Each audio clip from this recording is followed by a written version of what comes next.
Good evening and welcome to The Right Side. I'm your host, Chris Pareja, and this is the show where we talk about news and controversial topics from an admittedly conservative perspective. This evening, I'm joined by Richard Geno, who is one of the co-founders of the Conservative Forum. And tonight, we're going to learn a little bit about the history of the Conservative Forum and where it's come till now. Richard, thanks for joining us. Thanks for having me. So let's get right into things. Tell me a little bit about how the Conservative Forum got started or why it got started in the first place. Okay. Back in the fall of 2003, you may be familiar with a group called townhall.com.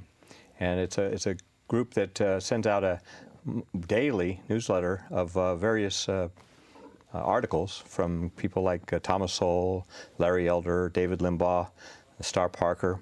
And they had sent out an email to all of the subscribers, this was in about October 2003, to ask them to create a meetup group.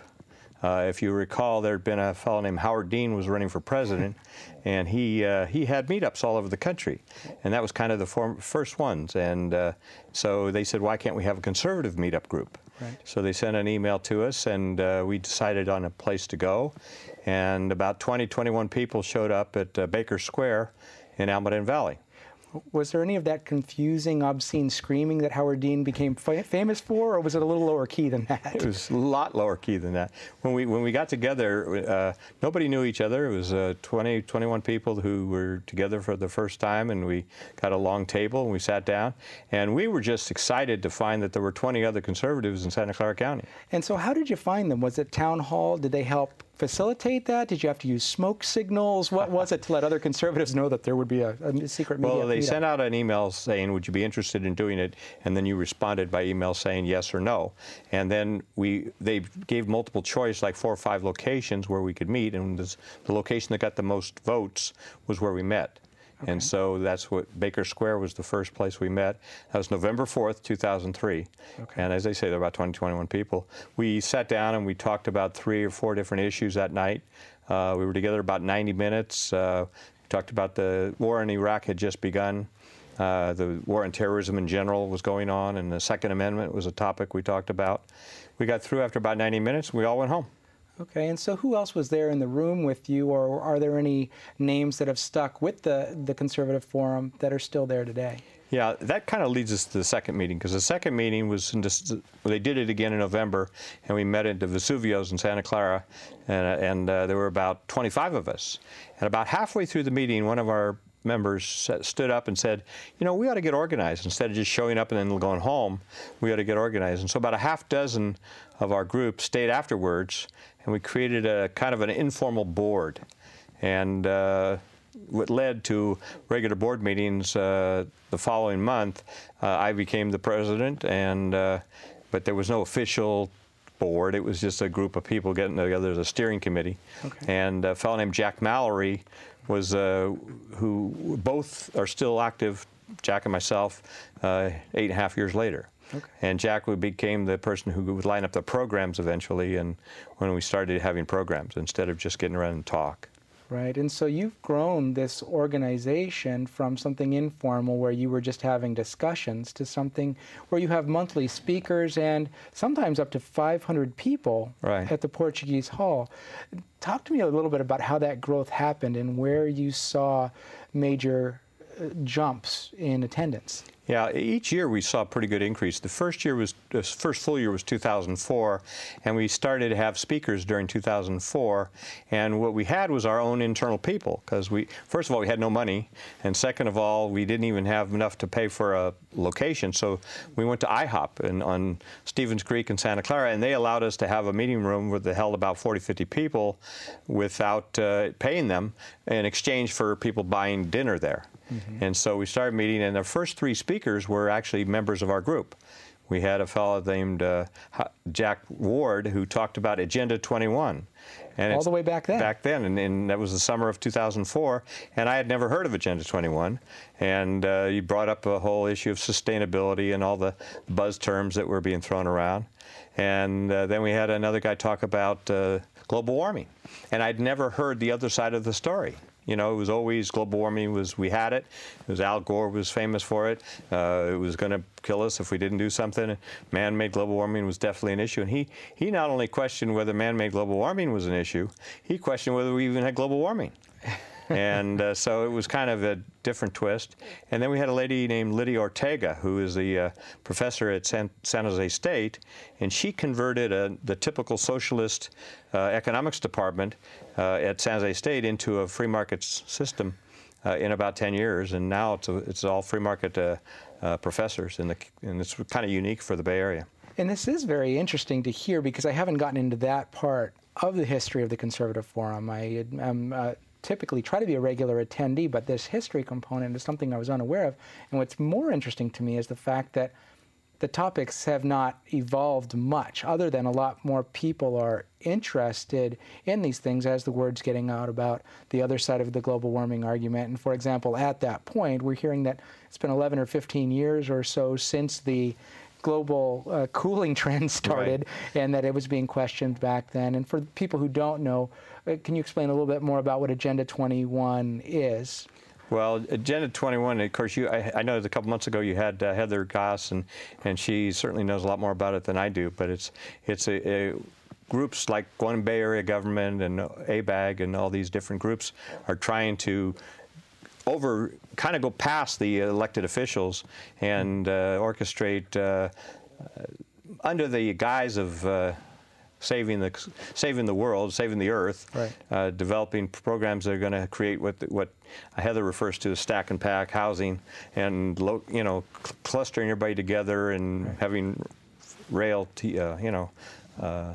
transportation right, hubs and such. So as I say, I'm not an expert on that, but well, the biggest concern for people is property rights, and this right, is an issue that's actually stretching across the political spectrum. You hear about Democrats against Agenda 21, and then you hear about other more conservative groups as well. But the bigger concern is about the threat of local and regional governments just really looking at someone's property not as their property, but that of the community as a whole, and using eminent domain and other things to just right, either devalue or destroy property value altogether. And it's some pretty scary stuff. Right.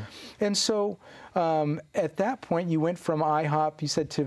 Well, we went to IHOP, and we were there for about, I guess, about a year, a little over a year, and we finally were getting outside speakers, which of course we couldn't pay because we still had no money. So in the spring of 2005, we decided to become our own entity. And instead of being SantaClaraCountyTownHall.com, we became the Conservative Forum. And we incorporated, we became a 501c3, we got insurance, we created an official board of directors, and we did all the stuff you need to do to become an entity. And where were numbers at that point? I would say in 2005 we were still about 50, 75. Okay. Each year we had some pretty good solid jumps. I'd say in 2004 we were getting probably 25 to 35 people, and by 2005 it was up to 50 to 75.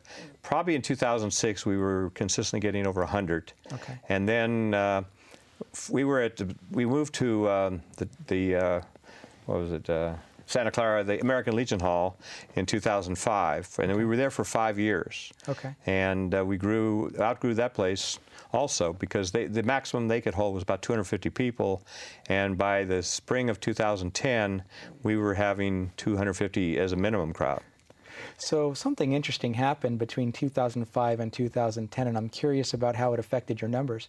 That would be the election of President Obama. Yeah, we always consider him our best recruiter.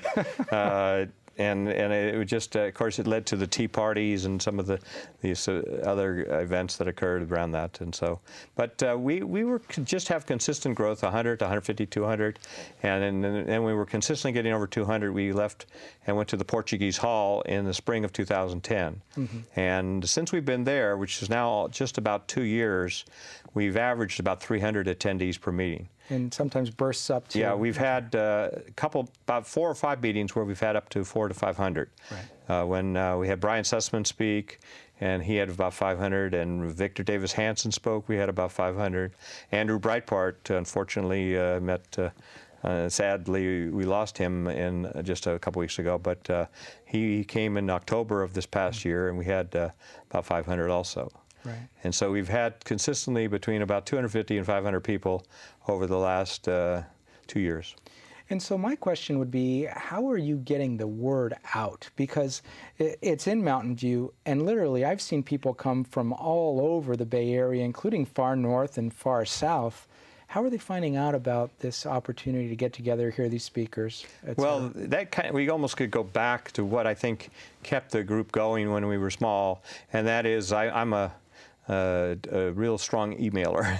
And before we had constant contact and various sophisticated methods, I would just send a lot of emails and create discussions on issues, and that was kind of like a single-minded effort of mine.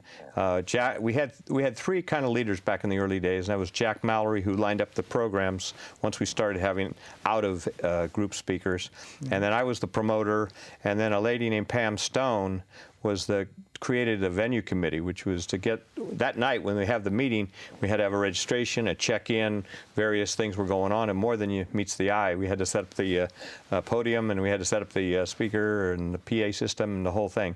So Pam organized that and kept that going. Now we have a large committee that helps with that every time, volunteers. But it was just an effort on the part of myself, sending out lots of communications and keeping them active. In fact, unfortunately, in 2004, nationwide, most of the town hall groups dried up after the elections of 2004. And we actually kept on going, and not only got going, but went stronger and stronger every year. Which is something to say, especially in the Bay Area. Yeah. And so you've had a lot of speakers. Tell me about a few of your favorites and why they were your favorites. Well, we've had really some great ones. David Horowitz, Brian Sussman, Daniel Pipes, who speaks on the Middle East, Sally Pipes, no relation, but Sally Pipes is an expert on health care and Obamacare. We've had Melanie Morgan, Ward Connerly, John Lott, who's an expert on the Second Amendment. Just on and on. We've had a who's who of great speakers over the last 5 or 6 years, and keeps getting better. And this year we're going to have another gangbuster program. But which ones were you particularly drawn to? Victor Davis Hanson spoke last spring, and he was just brilliant. He spoke for 1 hour without any notes and on in-depth, important topics, and just went on and on without any notes. It was just, I was very impressed. He was just very, very knowledgeable and just a brilliant guy. Andrew Breitbart, rest his soul, in October spoke. We presented him with the Conservative of the Year Award, which was our third such thing as Conservative of the Year. We present it whenever we feel we're able to or want to. Right. And we gave it to him in October, and he was dynamic, just full of energy, and probably the most courageous person I've ever met. Nothing stopped him. He's right in your face with the truth. Yes. And he's a nonstop on-fire guy all the time. Yeah. I enjoyed Star Parker. She's very entertaining, and she was one of the most humorous ones we had. She kept us off guard all the way through. Great. But there's been a lot of great speakers. I start naming people, you leave out people like Brian Sussman and Melanie Morgan and Ward Connerly, et cetera, et cetera. Okay, so I know that the main programs are the speaking programs, but I know that you're also involved in a lot of other things that a lot of the members may not even be aware of, such as helping to fund this show, The Right Side. What other things are you working on that are of value to the conservative community? Okay, well, one of the things we did in the spring of 2005, we met with the San Jose Mercury News. And we did this from the 3 months prior to that. One of our members kept track of all the letters to the editor for March, April, and May of 2005. We found that of the letters to the editor, it was 4-to-1 liberal to conservative. And we presented it to we actually met with both the news department and the editorial department. And the guy that was in charge of editorial at the time said that isn't right. He is an admitted liberal, but he said that was not the way it should be. They don't want to be 4-to-1. Maybe it should be 6-to-4, but not 4-to-1. And so they then we had a fellow named Keith Philippus who organized a handful of our people who were good letter writers, and it grew from about 10 or 12 people up to about 100 people on his committee. And we started writing letters to the editor on various topics, whatever was current and whatever was on the mind of the person who wanted to write the letter. Well, to make a long story short, in the last 7 years, since the spring of '05, we have averaged probably 1.1 or 1.2 to 1 liberal to conservative. So it's almost, in fact, in many months it was even. It's never been more than 1.2 more than since we started doing this. So it's really been a great thing, and it balances things out as much as we can. Now the news section is different. They use the New York Times and the Washington Post and the Los Angeles Times for their stories, and we can't really control those, or they don't even totally control them. Well, but this is also the thing from a lot of organizations that are out there. People are consuming information, but they don't. And they may be angry, but they don't do anything about it. And so this is actually a scenario where you're moving them toward a level of activism, right, which is interesting and a way that many people may not be aware of, that you're involved in the community. And we also have a Campus Liberty movement, which is working with the college campuses and young Republicans. Okay. Even though we're not a Republican organization, it turns out that young Republicans are very conservative, and we work with them to encourage them any way we can. Okay. We also have a Constitution class, which has been very popular. We started about late summer of 2010, so it's been going on almost about a year and a half now. And a fellow named Ray Strong conducts this, and he's going right through the Constitution they meet monthly, and it's been a very popular class. We have anywhere from 40 to 50 people show up to this every month. Which is larger than your initial starting group That's for right. the forum as a whole. But I've also heard rave reviews from the level of discussion as well as just what people get out of the program. So any other programs that you... Well, we have plain old discussion groups where people want to get one-on-one or one-on-five and have debates and discussions on the issues. We've done that. And it's basically... try to be activists. We also, at our meetings, we have exhibitors. We probably have anywhere from 10 to 20 exhibitors every meeting, and we don't charge for that. And people are there to talk about their issues. Certain people running for Congress, certain people supporting their cause, whatever their cause may be.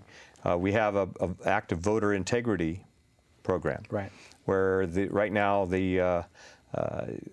you've got a lot of dangers of fraudulent elections, and we're trying to, clean that up as much as we can, working with the boards of the voting.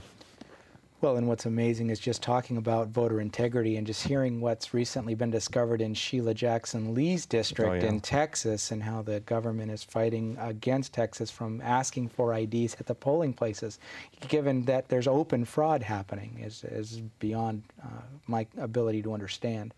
And I know that you also do a lot at the beginning of the meetings of giving people the opportunity to speak about specific causes for the month, et cetera. Anything else that you...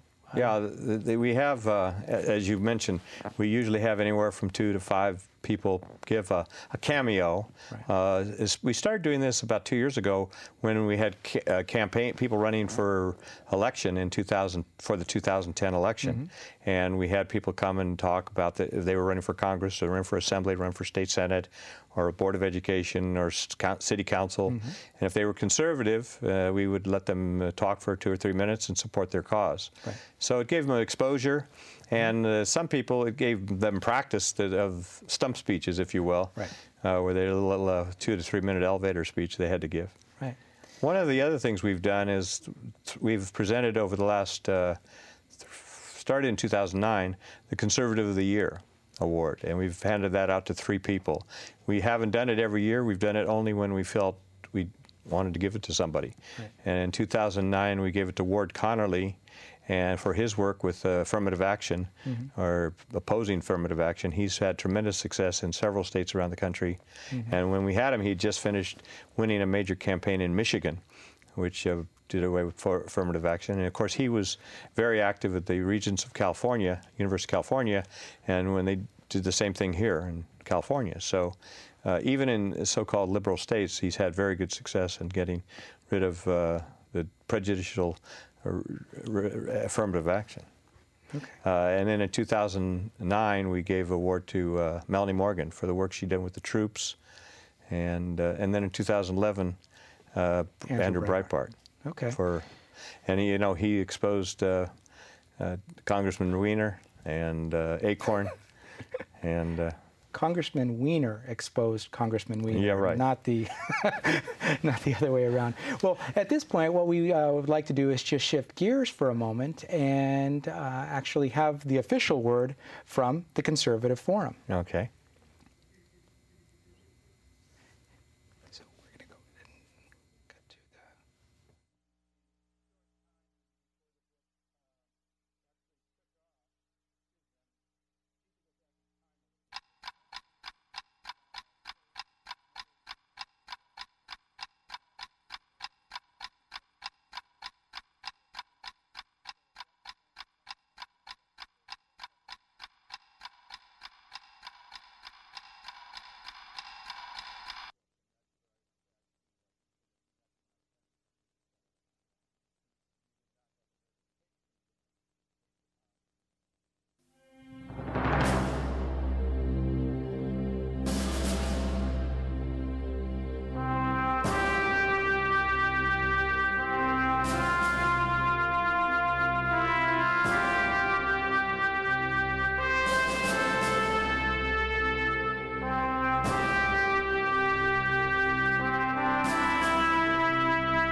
Say, well, I say I'm a constitutional law attorney. And they say, well, really, what kind of constitutional law attorney? I say, well, I'm the true kind. The kind that believe that the Constitution is what the Constitution says and what it was intended to say. Anything beyond that is tyranny and should not be allowed.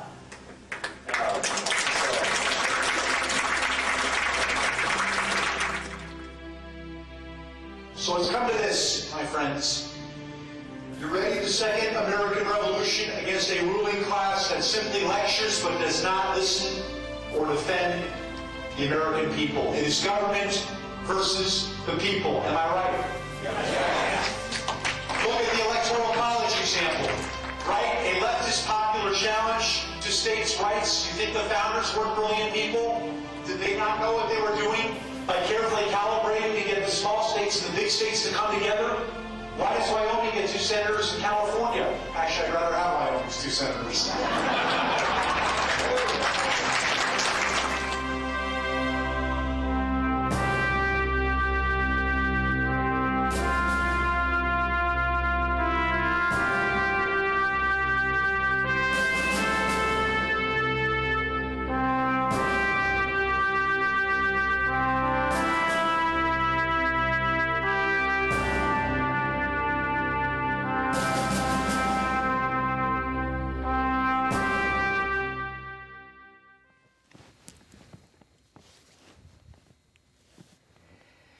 And so that was the official word from the Conservative Forum. Just in the minute and a half or so we have left, tell us a little bit about who the upcoming speakers are in the coming months. Okay. Well, the next 2 months we're going to have probably 2 of our most popular speakers coming back. In April, by the way, we meet the first Tuesday of every month at the Portuguese Hall, which is 432 Steerland Road, Mountain View. So it's right off of Shoreline Boulevard, not far from here. Right. And in April, we're going to have Brian Sussman, and he's got a new book out, and where he's going to be talking about climate change and the fraud and the hoax that it is. And then in May, we're going to have David Horowitz come back, and he spoke to us about 4 or 5 years ago now, and he's always a great speaker. This summer, we have Tom Tancredo. And then in the fall, we're going to have John Fund from the Wall Street Journal in September, excuse me. And in October, we're going to have Jesse Lee Peterson from Southern California. And he's had a few run-ins with Jesse Jackson. So that should be interesting. Okay, so it sounds like an action-packed next few months. Yeah. Tell us how we can find more information about the Conservative Forum. Well, you can go to the website, and you can watch that video again. It's www.theconservativeforum.com. And it's filled with a lot of information. It's filled with 8 years of our speakers. We've had over 84 different talks over the years, and you can go see a summary of each one of them. And it's a great website. We just revised our website about 3 or 4 months ago, and it's just first class. Excellent, excellent. Well, thank you very much for sharing this evening, as well as for helping to underwrite the right side. We appreciate it, Richard. It's our pleasure. Thanks. And in the last couple of minutes that we have for the show as a whole, I wanted to cover something that I heard this weekend that scared the bejeebers out of me. I'd recently heard about H.R. 107, House Resolution 107, coming up in the House of Representatives. And there's a move now to get this resolution out in the open about the possibility of Barack Obama being impeached if he goes into another war without the authorization of Congress, which constitutionally is a requirement if we are looking at going into war as a country. My concern came not just from that, and impeachment is something that definitely should be taken seriously, but what I heard, this was in a town hall meeting type of setting, I heard one of the participants saying, well, Obama didn't need congressional authorization because he got the authorization from the United Nations and NATO. This scares me out of my mind because what it represents is a scenario where, in this case, the woman was probably around 60 years old.